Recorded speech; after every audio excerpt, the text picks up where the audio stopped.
El poder de los mitos en la lectura de la semana, el poder de los mitos, historias que moldearon al mundo. Y de manera específica vamos a compartirles el libro, o sea, lo que trata el libro El hombre y sus símbolos de Carl Gustav Jung. Ya el día lunes estuvimos comentándoles acerca de Dreams, lo mismo que el jueves de la semana pasada, y ahora vamos a comentarles este otro libro fundamental de Carl Jung, El hombre y sus símbolos, un libro póstumo ya publicado en 1964, ya cuando había fallecido Jung. Jung falleció en 1961, pero su heredera intelectual, ¿sí?, que estuvo ayudándole mucho tiempo, pues ya lo publicó, pero es un libro que concluyó en vida, Carl Jung, ¿sí?, y que vienen algunos artículos de otros grandes pensadores, revisados y planteados y organizados y coordinados por el propio Carl Jung, ¿sí? Vamos a compartirles algo acerca de ese libro, que es un libro fundamental, El hombre y sus símbolos, ¿sí? Y algo pues también evidentemente de los mitos, porque símbolos pues están presentes en los mitos.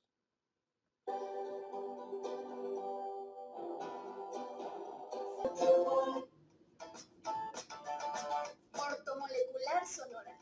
Las vitaminas y el suplemento alimenticio que tu cuerpo necesita. Presenta.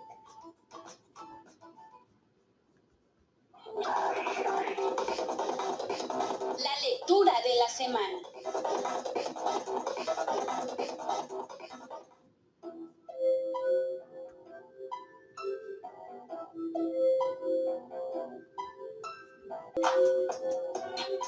El hombre y sus símbolos de Carl Jung, pues prácticamente vino a ser la última obra de este extraordinario psicoanalista, pensador y escritor. Fue publicado en 1964. ¿Sí? Después de la muerte, él murió en 63 y al parecer lo había concluido desde 1961. Y este libro, publicado pues hace 40 años, no, 60 años, 50 años, 60 años, del 64. Fue escrito con el propósito de hacer accesibles sus teorías sobre el inconsciente, sobre los arquetipos y sobre los símbolos. Son tres conceptos fundamentales en la obra de Carl Jung: el inconsciente, los arquetipos y los símbolos. Y de esta manera, lo que Carl Jung pretendía es que sus teorías llegaran a un público más amplio, no solamente el reducido público experto de psicoanalistas, de psicólogos, de estudiosos de la psique humana, sino a un público más amplio. Este libro es prácticamente único, dentro de la obra de Jung, ¿sí? Es único, porque a diferencia de sus textos más técnicos, pensado en un público reducido de expertos, de especialistas, este fue pensado para ser claro y comprensible, un libro de divulgación que pues lo puede entender quien no tenga conocimientos previos en psicología. Esa fue la idea de Jung y la logró. Decidió escribirlo después de soñar. Acuérdense que él ya había escrito Dreams, sueños.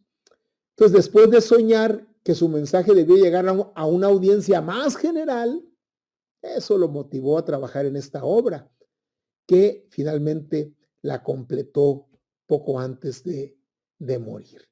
Hay varios colaboradores, porque desde el principio así lo concibió, lo concibió Carl Jung. Ahí estuvieron varios analistas junguianos, o sea, seguidores de la doctrina de Jung, como Mary Louise von Franz, Joseph Henderson, Aniela Jaffe y Yolande Jacobi, quienes ampliaron sus ideas.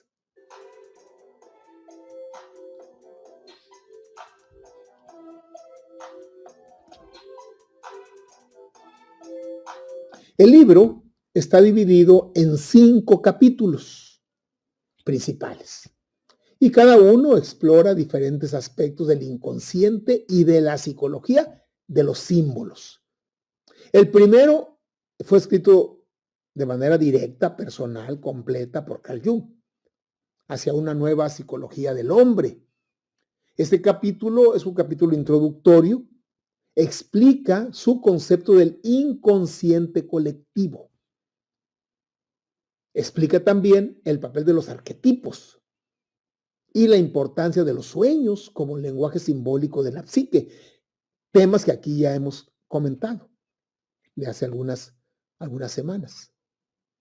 Jung argumenta en este capítulo que el ser humano no es únicamente un ser racional, sino que su vida está profundamente influenciada por el mundo inconsciente.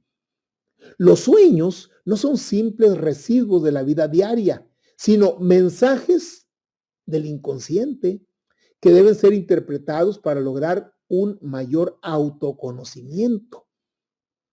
En este primer capítulo, Carl Jung introduce la importancia de los símbolos que han existido en todas las culturas y que se muestran a través de los mitos, como ya lo hemos explicado acá y mostrado, a través de las religiones, pues muchas de ellas ligadas a los mitos, y a través del arte. El autor enfatiza que los símbolos no son arbitrarios, no es una ocurrencia arbitraria que a una sociedad o a un integrante de la sociedad se le ocurrió, no, sino que reflejan estructuras psicológicas universales compartidas por toda la humanidad.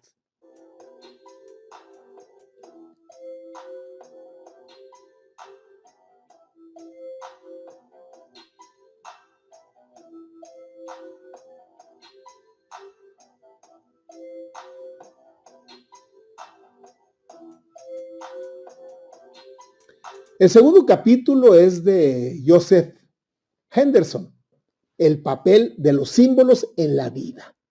Este capítulo analiza cómo los símbolos han sido esenciales para que de la conciencia humana.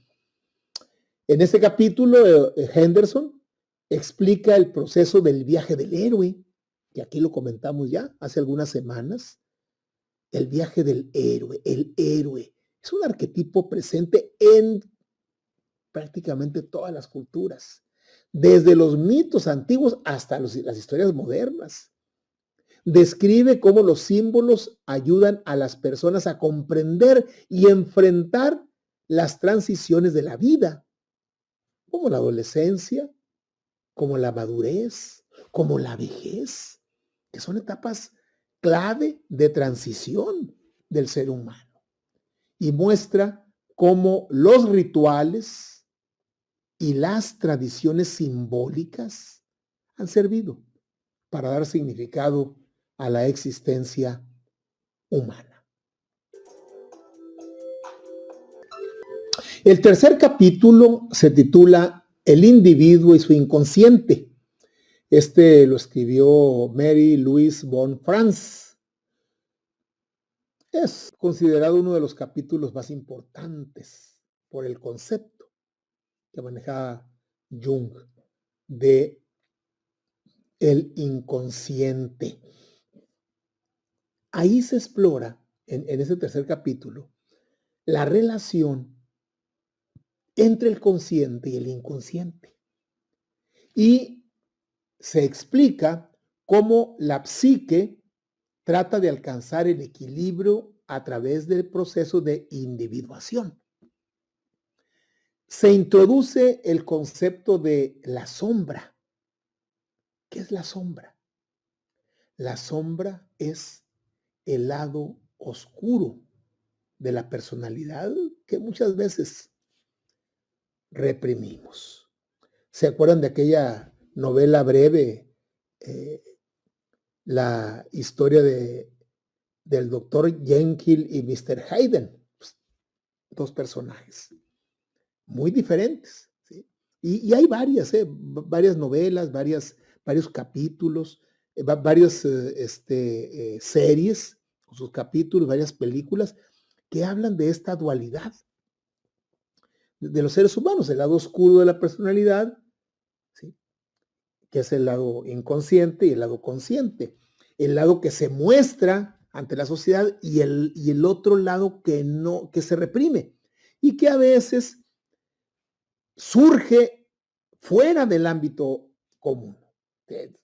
Personas que llevan una personalidad, una forma de ser en su vida cotidiana, con su familia, sus amigos, su trabajo, sus compañeros de trabajo, etcétera, pero tiene otro tipo de personalidad en un ámbito diferente. Esa es la sombra, ¿sí? Y en ese tercer capítulo se introduce ese concepto. Explica también este capítulo la función del ánima y el animus, que son los aspectos femeninos en el hombre, el ánima y el animus, y masculinos en la mujer. Y deben integrarse para lograr una psique equilibrada. Aquí ya hemos comentado que a final de cuentas todos los varones tenemos una parte femenina y todas las mujeres tienen una parte masculina. Y lo que plantea en este capítulo el hombre y sus símbolos es que deben integrarse para poder lograr equilibrio en la mente, equilibrio en el alma, equilibrio en la psique. Y en ese capítulo se destaca la importancia de escuchar los sueños, analizar los símbolos que aparecen en ellos y descubrir mensajes. Descubrir mensajes sobre nuestra propia evolución psicológica.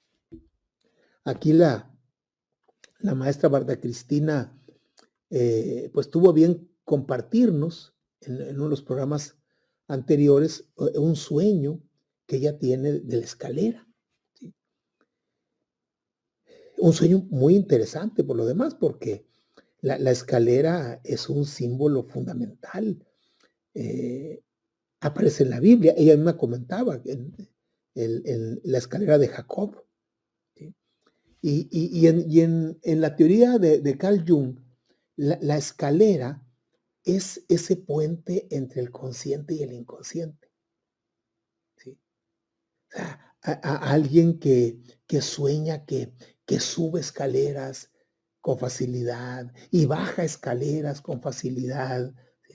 Pues significa que tiene una situación ahí en su psique de equilibrio entre el consciente y el inconsciente y pueden transitar sin mayores problemas. Pero si se sueña que solamente le es posible al soñador utilizar la escalera, ya sea para subir o para bajar, nada más, eso algo indica. Y si alguien utiliza en un sueño la escalera para subir, luego la escalera se rompe, se cae, pues hay que analizar qué es lo que siente esa persona. Pues la maestra con toda honestidad nos compartió ese sueño y la verdad es que nosotros le agradecemos mucho que haya compartido porque eso nos ha servido explorar, ¿sí? Entonces, el tema de los símbolos pues, es fundamental, ¿sí? Y cada, o sea, cada elemento que soñamos, ¿sí? Significa algo. Son símbolos. A veces alguien puede soñar con un escritorio. Recuerdo, creo que en el libro El lenguaje olvidado de Fromm, viene un sueño en donde la persona eh, sueña que tiene su escritorio lleno de cosas, atiborrado, y él se siente angustiado porque ve su escritorio lleno de, de- de muchas cosas, ¿sí? Y cuando analiza esto, Eric Fromm, y en la terapia que él impartía, y, la, y nos lo comenta en el libro, haciéndole preguntas al soñador, eh, preguntándole acerca de, pues de quién es, cuántos años tiene, qué hace, eh, qué problemas enfrenta en la vigilia, o sea, cuando está despierto, qué situaciones ve, eh, en fin, una serie de elementos clave que el analista explora.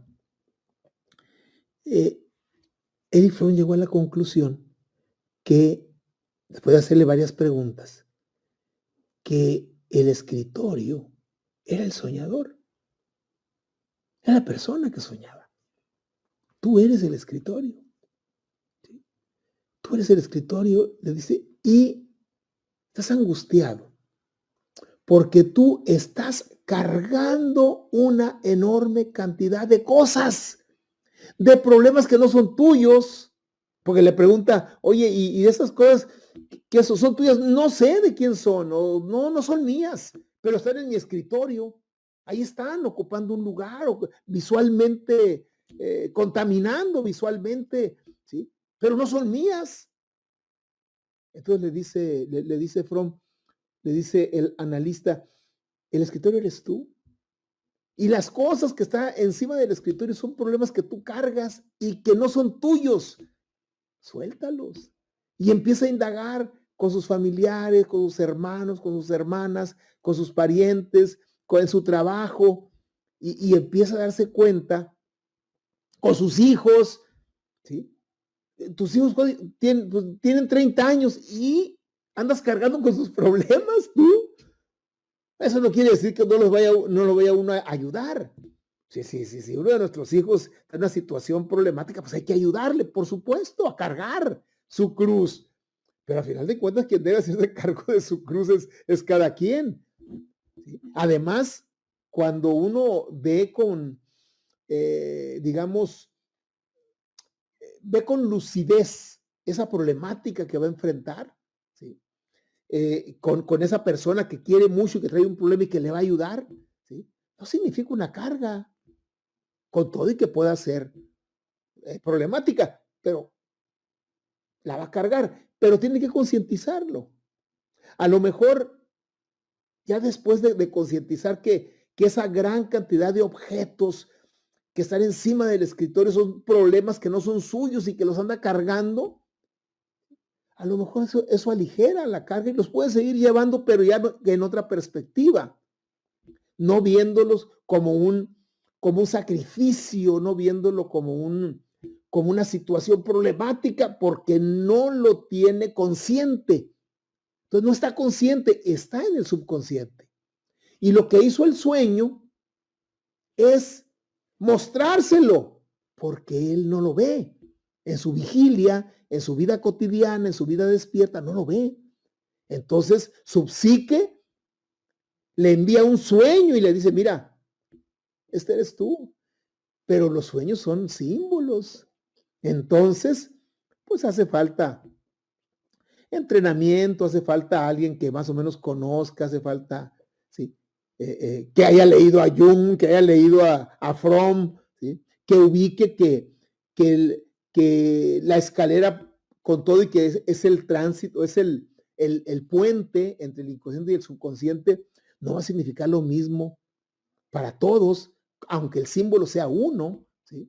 ¿Por qué? Porque la realidad y el contexto de cada quien es diferente. Y eso es lo que Jung y el mismo Fromm también consideran que es importante tomar en cuenta. ¿Quién es la persona que está soñando esto? ¿Cuál es su contexto? ¿Cuál es su realidad? Para poder tener un acercamiento certero, lo más certero posible, al mensaje que el inconsciente le está dando a aquella persona.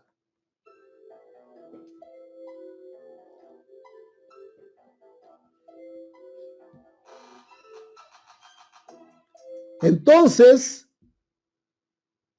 hay que escuchar los sueños, hay que analizar los símbolos que aparecen en ellos, hay que descubrir los mensajes sobre nuestra propia evolución psicológica.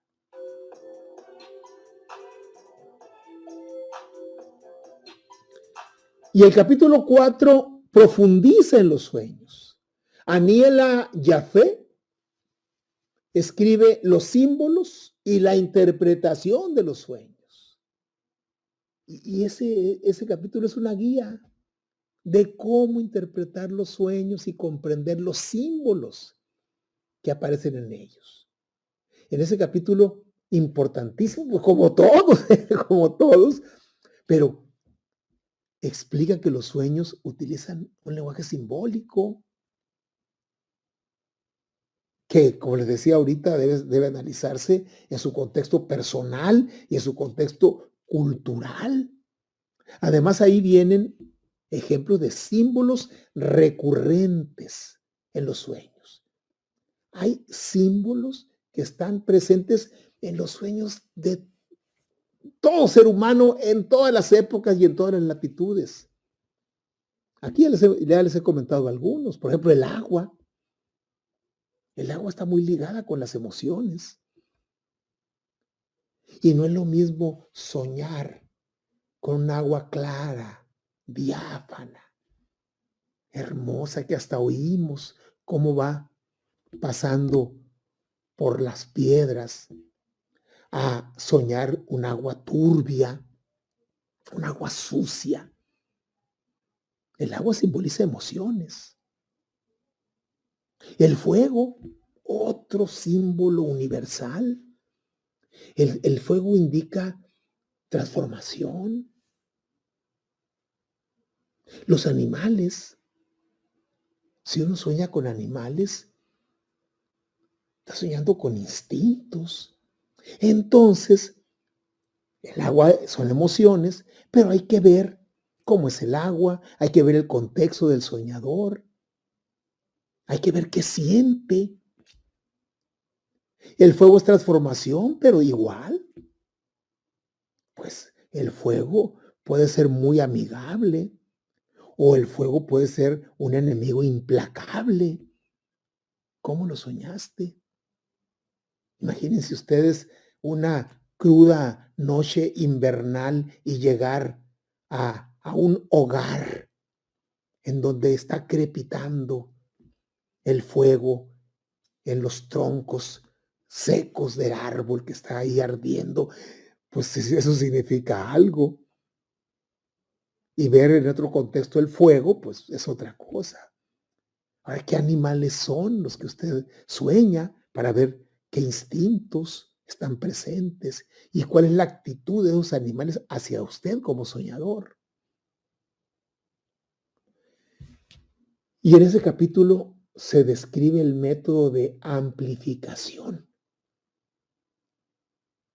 Y en ese método de amplificación se comparan los símbolos del sueño con mitos, con leyendas, con religiones, para encontrar su significado más profundo. La maestra Marta Cristina es cristiana, de hecho, ha colaborado por años en congregaciones religiosas de cristianas, no católicas, sino cristianas, con esa denominación. ¿Sí? Y la escalera tiene una connotación religiosa muy profunda. Entonces, en los mitos, las leyendas, las religiones nos ayudan a encontrar el significado más profundo de esos símbolos. Carl Jung creía que los sueños no deben interpretarse literalmente, sino que deben verse como guías hacia el autoconocimiento.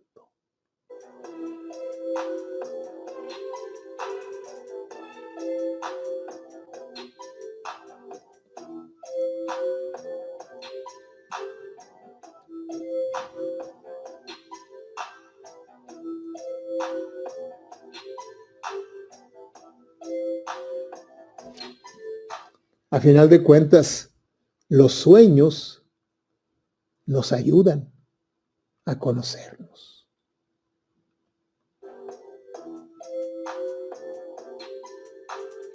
Y no son literales, ¿eh? Por ejemplo, si una persona sueña que está en un lugar con muchas personas que son enfermos mentales, locos, está en un manicomio, ¿sí? Y ella, una persona cuerda, está ahí. Pues esa presencia de esos dementes no es literal. A final de cuentas, eso que ve ahí forma parte de esa persona. O sea, forma parte de su mente, de su psique, de su inconsciente. Entonces, no son literales. Los sueños son simbólicos.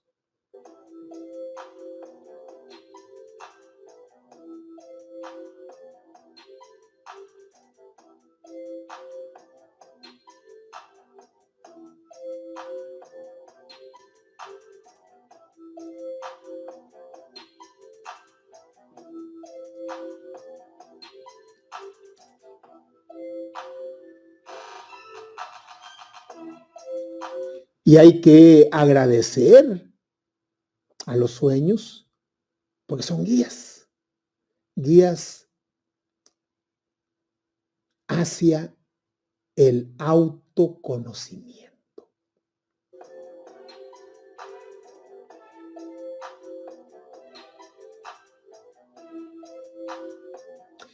Y el capítulo 5 son los símbolos en las artes visuales y la sociedad. Ese está escrito por Yolande Jacobi y por Aniela Jaffe. Y ahí se analiza la importancia de los símbolos en el arte, la cultura, la sociedad. Y muestra cómo los símbolos han influido en la arquitectura, han influido en la pintura y en la literatura. Desde el arte primitivo hasta el moderno. Y analiza cómo el simbolismo religioso y mitológico sigue presente en el pensamiento contemporáneo. Ahí, en ese capítulo, se discute, se plantea cómo los símbolos pueden ayudar a las personas a encontrar sentido en sus vidas y superar crisis personales.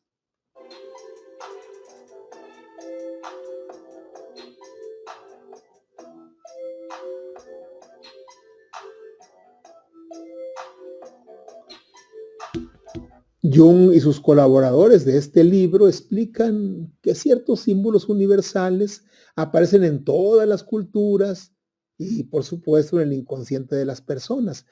Ya les comentaba yo aquí que yo soy un convencido, no lo puedo demostrar, lo puedo mostrar teóricamente con un discurso. No lo leí en ninguna parte.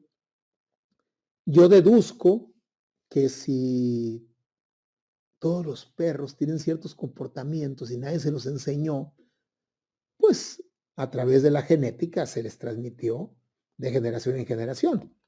Bueno, y si a ese mamífero llamado perro le ocurre eso con sus genes, al otro mamífero llamado ser humano, ¿no le va a ocurrir lo mismo? Yo pienso que sí.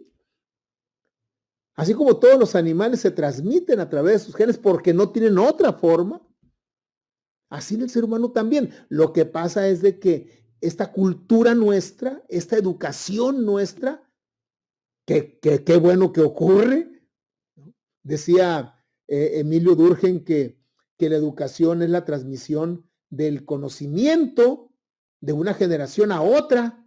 Entonces se va a través de la educación, se va pasando de una generación a otra. Y eso, que es muy influyente, oscurece e impide que el ser humano se dé cuenta que también se transmite conocimiento a través de la herencia. Bueno,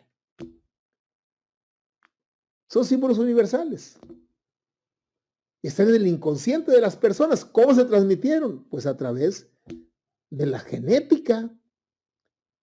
Y ahí en el libro se mencionan algunos de los símbolos más importantes. Por ejemplo, el héroe, que ya lo comentamos acá, que es el viaje del individuo hacia su desarrollo personal.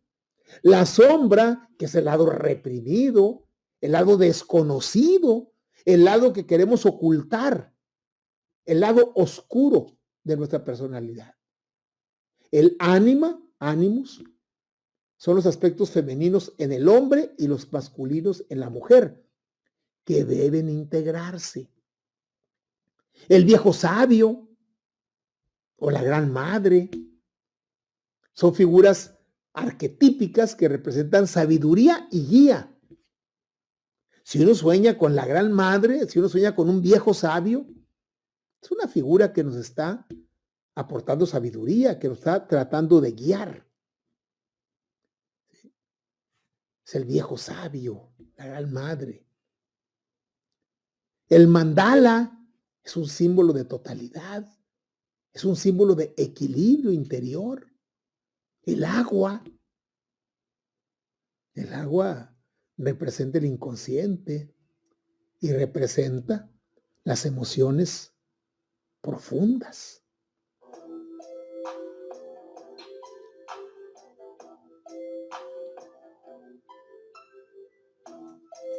Y estos símbolos aparecen en los mitos y aparecen en nuestros sueños. Por algo ha de ser. Ese es nuestros sueños, nuestro inconsciente. Pero también están en los mitos, en las religiones, en el arte de todas las culturas. A final de cuentas, el hombre y sus símbolos de gran importancia, un gran legado de Carl Jung, es una obra clave para comprender la psicología de Carl Gustav Jung y cómo se puede aplicar en la vida cotidiana. ¿En qué radica su importancia? ¿Cuál es su legado? Presenta las ideas de Jung de manera accesible, evitando tecnicismos excesivos. Y a final de cuentas, podemos entender los que somos legos en psicología. Destaca la importancia de los símbolos en la vida moderna, mostrando su relevancia en la cultura, el arte y la psicoterapia. Es una guía para el autoconocimiento.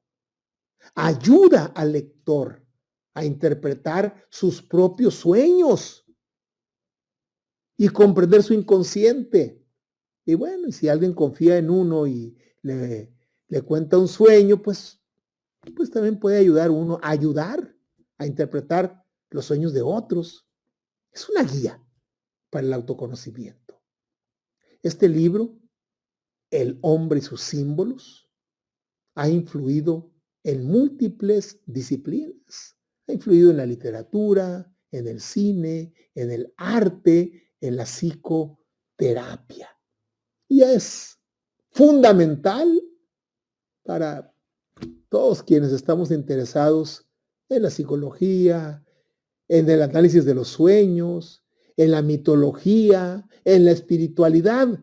En suma, es un libro fundamental para todos aquellos que nos interesamos por nuestros semejantes, por el ser humano.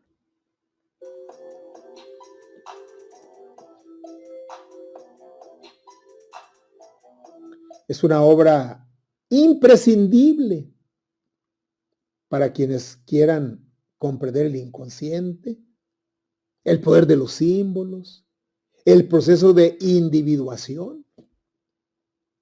Nos enseña que los sueños y los símbolos son la clave para entendernos a nosotros mismos. Nos invita a explorar el lenguaje universal del inconsciente. ¿A través de qué? A través de mitos, a través del arte, a través de las experiencias personales. Este libro nos muestra que los símbolos nos ayudan a encontrar sentido y equilibrio en nuestras vidas. 60 años que fue publicado y sigue siendo muy, muy relevante. ¿Por qué? Simple y sencillamente porque nos ayuda a conectar con la dimensión más profunda de nuestra psique y con la sabiduría colectiva de la humanidad.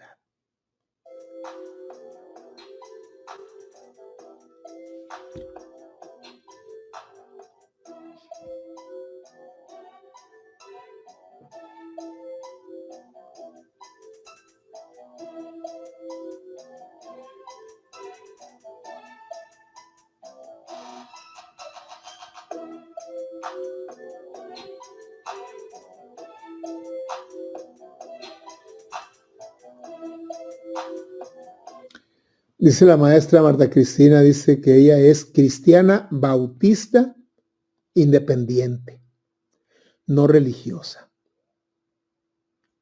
Y es buena la diferenciación, porque no es lo mismo necesariamente seguir las enseñanzas de Jesucristo y abrazar una religión, no necesariamente. A veces el ser humano tiene experiencias no muy gratas en las religiones y se aleja, pero eso no lo aleja de las enseñanzas ni lo aleja de la espiritualidad. ¿Sí? Espiritualidad y religión no son exactamente lo mismo. Gracias, maestra, por esta información.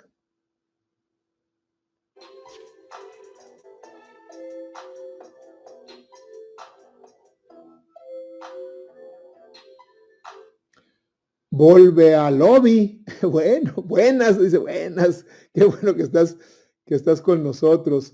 Sonia, qué salud, qué un saludarte, Sonia. Qué bueno que nos escribes siempre. Ya vemos que ahí estás con nosotros, pero hoy nos escribiste. Dice, este último sueño que describes, apreciado Manuel, es mi diario vivir. Y he aprendido que tener una enfermedad o un trastorno mental es igual que cualquier otra enfermedad física, solo que las enfermedades mentales están estigmatizadas. Saludos a todos. Gracias, Sonia.